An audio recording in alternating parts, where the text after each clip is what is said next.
Hello, my name is Shruла, және менің арнама қош келдің. Көп блогерлердің қателігі интро дұрыстан тамау. Және осы видеодан соң сіз интро таңдауға уақыт құртпай, өзіңіз 7 минутта интро жасайтын боласыз.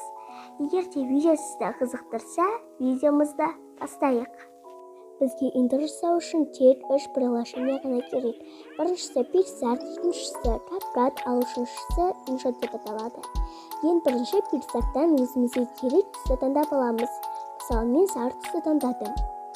Енді 16-да 9, яғни YouTube режиміне алып аламыз. Ал енді істегер бөліміне өтіп, өзімізге керекті ақ фонды таңдаймыз.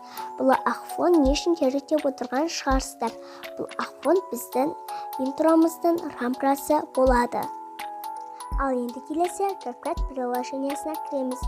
Бұл программаны сіздер Play Market'тен тартып алсаңыздар болады.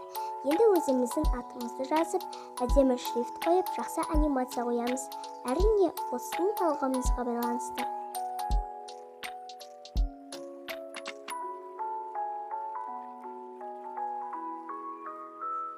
Кейін интромызға түрлі смайликтер қоямыз.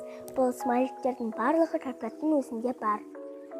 Егер де сіздер бүгінгі видеода бірдеңені түсінбесеңіздер, комментте жазып кетіңіздер, мен сіздерге барынша түсіндіруге тырысамын. Кейін видеомызды сақтап, InShot приложениясына барамыз.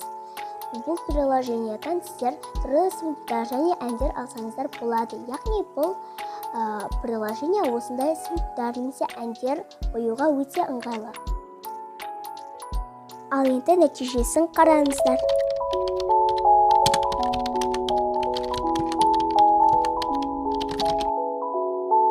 Видео аяқталды. Назарларыңызға көп рахмет.